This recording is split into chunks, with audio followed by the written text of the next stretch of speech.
Emily, is Grandpa behaving himself? Well, sort of. He injured his leg. Old people can be such a nuisance. I wish they'd think about those of us who have to take care of them. Patricia, that's not a nice way to say it. It's fine. He's already declining quite a bit. I can't handle the fuss of old people, but you're used to it, so you'll be fine. The other day, my husband's grandfather, Michael, fell in a garden and injured his leg.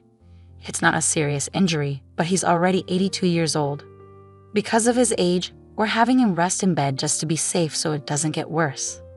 My mother-in-law won't even go near him, let alone take care of him. I'm Emily, 30 years old.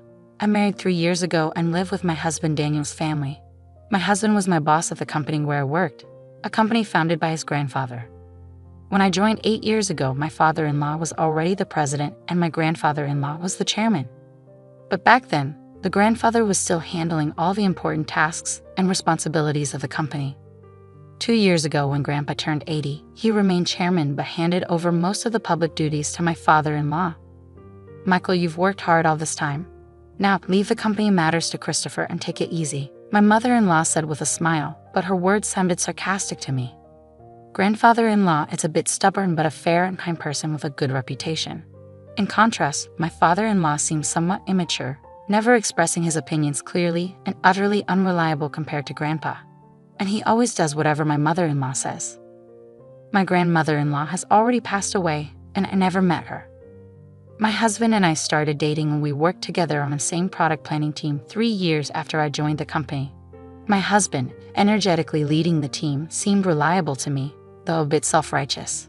Maybe I felt that way because I lost my father early and grew up with just my mother. My mother also passed away from illness 2 years ago, and now I have no family other than my in-laws.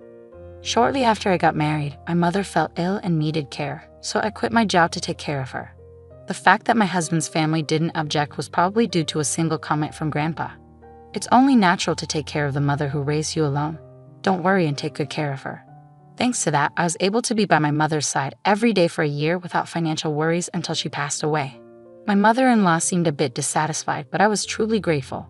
However, since Grandpa handed over the company to my father-in-law, everyone's attitudes towards him have gradually changed. They no longer listen to his opinions as much, and I can't shake the feeling that they're treating him carelessly. At first, I thought it was just my imagination, but watching my mother-in-law and husband's behavior, I can't help but feel that way.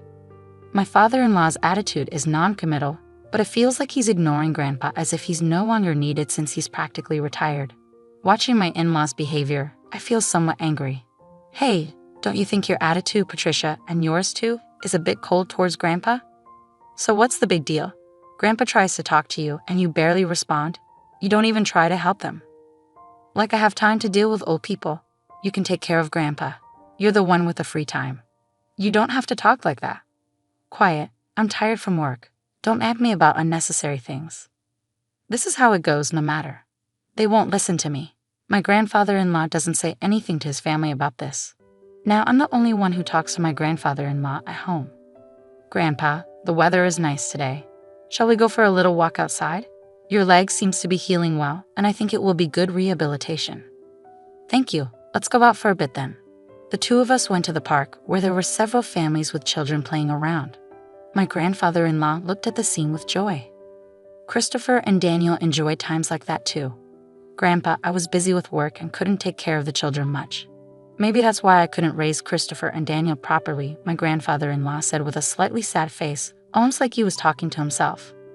Christopher is my father-in-law, and Daniel is my husband.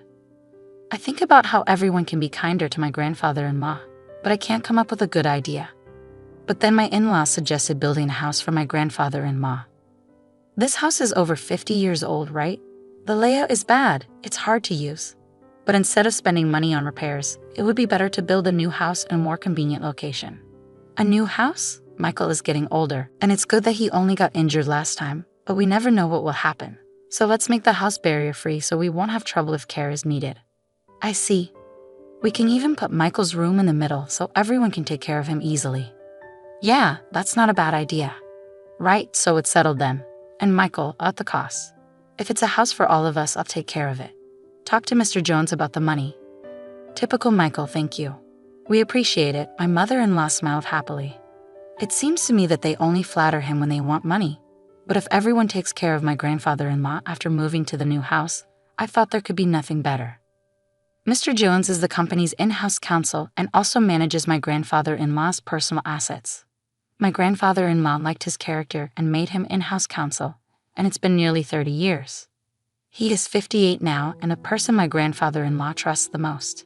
I've met him several times and he seems to be a very honest person. He always cares about my grandfather-in-law's health, and sometimes I think he's more like a son than his real sons. Having such people around my grandfather-in-law makes me feel a little relieved. I wasn't informed about the details of the house being built, but my mother-in-law seemed very cheerful, and the three of them were looking at interior design magazines and discussing various things, so it seemed to be going smoothly. Then something unexpected happened. It was revealed that my grandfather-in-law had a debt of $1,820,000. Wait, what's this about $1,820,000? I exclaimed. My grandfather-in-law had become a co-signer for a loan for a friend's company, but that company was in trouble, and the debt had become my grandfather-in-law's responsibility. Wait, they're not going to take the house. It's under construction, are they? Since the contract has already been completed, and as Patricia said, it's in the president's name, so it's fine, my mother-in-law seemed relieved at those words. Oh, thank goodness. I'm glad we did it my way. Listening to that conversation, I learned for the first time that the house was in my father-in-law's name. Even though my grandfather-in-law had paid for it, putting it in my father-in-law's name seemed just like something my mother-in-law would do. I also wondered why they didn't think of giving up the house to help repay the debt. Hey, this debt is Michael's fault, and it has nothing to do with us or the company, right? Well, it was signed in Michael's name. Oh good, then there's no problem. I couldn't understand what was good about it, but since my grandfather-in-law didn't say anything during that conversation, I didn't intervene either. After all, it's not an amount I could handle. A few days later, my grandfather-in-law's behavior began to change gradually. Grandpa, what would you like to eat for lunch? Who are you calling Grandpa? I'm only 50. You have no right to call me that. Huh? Sorry, Emily, right? I was lost in thought. At first, I thought he was just deep in thought, and when it happened repeatedly, I began to feel uneasy. Patricia, what are you doing? Where's my meal? Grandpa, I'm Emily. Patricia is your daughter-in-law. You ate your meal earlier. Didn't eat? Are you trying to starve me? I wondered if my grandfather-in-law's condition was triggered by the $1,820,000 debt, and seeing that none of his family members were trying to help him might have been a double shock. I tried to persuade my grandfather-in-law to go to the hospital, but he adamantly refused. He might not want to admit that he could have dementia. I didn't want to force him, but I felt helpless on my own. I consulted my husband, but he simply brushed it off, saying it had nothing to do with him. My mother-in-law wasn't any help either, so I turned to my father-in-law as the only option. Yeah, I heard from Patricia, Daniel. They think it might be dementia. Can you go to the hospital with us? I asked him. But it's not that bad yet, right? If we go to the hospital, others will find out my father has dementia, he responded. There are good medications now that can slow the progression. Well, there's no need to rush. Let's watch him a little longer. Emily is here, so they'll be fine, right? I couldn't help but feel frustrated by their lack of concern. I couldn't depend on them. Grandpa, let's go to the hospital. Let's see you properly examined, I urged. Who are you? Where are you planning to take me? You're up to no good, he retorted. I felt tears welling up, seeing how stubborn my once kind grandfather-in-law had become. But my mother-in-law just laughed, amused. Even if he was the chairman, it's over for him now. But now everything, even the company, is all Christopher's, she remarked casually. Patricia, Grandpa isn't completely unaware. He's listening to everything. He'll forget everything soon. He'll start wandering, dribbling. Just thinking about it gives me chills. He's nothing but a nuisance now, I protested. How can you say that? Grandpa has worked hard for the family all of his life. My mother-in-law's words made me both angry and sad. But my grandfather-in-law just smiled. See, this old man doesn't understand anything, she added, laughing. Patricia, I was furious at my mother-in-law's callousness. But soon the new house would be ready. Perhaps things might change once we move there. Since it's a house that Grandpa built, the family might show some gratitude and be kind to him. I couldn't completely abandon that faint hope. And 2 months later, the house was finally built. For days, I had been compelled to pack my in-laws' and husband's belongings, while my father-in-law's and my own items remained mostly untouched. Even when I attempted to organize my things, my in-laws and husband kept assigning me tasks, preventing any progress. However, I reasoned it would be okay to relocate the smaller items later since this house wasn't disappearing. On moving day, after transferring most of the belongings, I went to call my father-in-law, but my husband intercepted me. "Ah, you and Grandpa can stay here," he announced. "What? You can stay in his house? We don't need any extra baggage in the new house. In other words, you and Grandpa will live here from now on, and I'll give you Grandpa's debt too. Well, you can at least be a housekeeper. Hey, let's go." "Yeah, I'm coming. Good luck with all the debt repayment and live-in care." My in-laws cheerfully departed, leaving me stunned. For a while, I couldn't comprehend what had just occurred. Were we abandoned, not just me, but also my grandfather-in-law, only they would reside in the new house? It took me some time to grasp because it was beyond my imagination that someone could be so cruel. How should I explain this to my grandfather-in-law? Slowly, I made my way back to the rear room. I didn't mind caring for my grandfather-in-law at all. That was my intention from the start.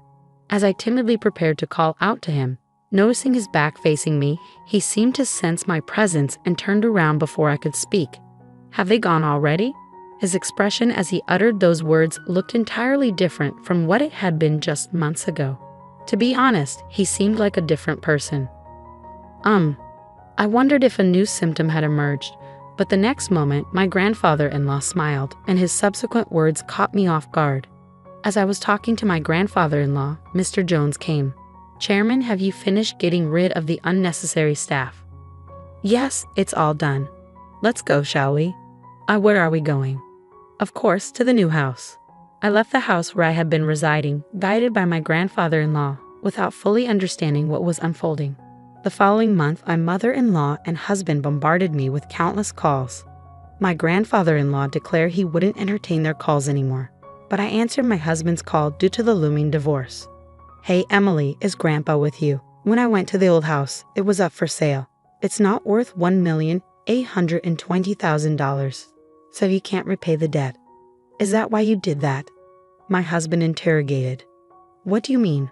"Put Grandpa on. Dad said he can't get in touch at all. That forgetful old man has done something outrageous." I knew what he was referring to, but I wanted to hear my husband's side of the story. Grandpa sold the company's stocks to the executive director. Thanks to that, the executive director became the largest shareholder, and a shareholders' meeting and board meeting were held, resulting in Dad being dismissed as president. But the executive director is well liked, and maybe Grandpa thought it was better to hand over the company to him. The executive director must have deceived the senile old man into selling the stocks. This is invalid. You seem to be misunderstanding something, but Grandpa doesn't have dementia. If anything, he seems more coherent than before. What? Until that moving day, I genuinely believed that my grandfather-in-law had dementia. It appears that my grandfather-in-law harbored suspicions from the moment my mother-in-law mentioned building a house to live with him. So he devised a plan. He feigned dementia to observe how my in-laws and husband would react. As anticipated, they revealed their true colors one after another. In the end, they left my grandfather-in-law and me behind. I struggled to contain my laughter because everything unfolded exactly as I had expected. My grandfather-in-law then said, I found myself surprised, relieved, and slightly conflicted. To deceive the enemy, you must first deceive your allies, my grandfather-in-law chuckled. It seemed he had been receiving regular updates on the company from the executive director and Mr. Jones. With my grandfather-in-law gone, my father-in-law and husband acted as they pleased, self-righteous, and completely ignoring the opinions of the employees, often entertaining at the company's expense. Eventually, my grandfather-in-law handed over the company to my father-in-law, but he harbored concerns about the future, leading him to take decisive action. In the end, he decided he couldn't entrust it to his son and left it to the executive director. I explained. What about the $1,820,000 debt? My husband inquired. That's gone now, I replied. Indeed, my grandfather-in-law had been a guarantor for a friend's dad, but he had personal assets exceeding that amount. However, I deliberately omitted this information to avoid my mother-in-law and husband targeting those assets. The friend was the son of a benefactor who had helped my father-in-law when he was young. Moreover, the countryside land owned by the son was going to be developed into a resort, allowing him to sell it at a high price. I explained further. "You're kidding," my husband exclaimed. "More importantly, are you guys okay?" I asked, concerned. "We're not okay. Both my father and I were denounced by the company. What should we do now?" my husband lamented. "Well, there's also the mortgage on the house," I revealed. "What? What do you mean, the mortgage on the house?" My husband was taken aback. "Haven't you realized it yet? The house money should have all been paid by Grandpa," I clarified. Christopher signed without checking everything. "It shows he really didn't have the qualities of a president," I added. "You're kidding," my husband sighed. As a consequence, my parents-in-law lost the house they had built because they couldn't pay the mortgage. Now they reside in an old apartment over 50 years old, struggling to repay the unpaid loan. Despite their alternating attempts to contact me, suggesting we all live together, it was impossible now. My grandfather-in-law retired from his chairman position and bought an old house in the countryside. "Emily, you can go and live wherever you like freely. You don't have to worry about living expenses," my grandfather-in-law assured me. But I chose to be with him. "If I'm not in the way, please let me be with you," I expressed, tears welling up in my eyes. My grandfather-in-law's eyes welled up too. Thanks to Mr. Jones, the divorce was finalized and procedures were taken to exclude my former father-in-law and former husband from inheritance. I became my grandfather-in-law's adopted daughter. If anything happens to him, I intend to take care of him until the end. Now, the two of us enjoy working in the fields together. "Dad, look at this radish, it's big," I exclaimed as warm moments flowed in the pouring sunlight. I wish for these days to continue, even just one day longer.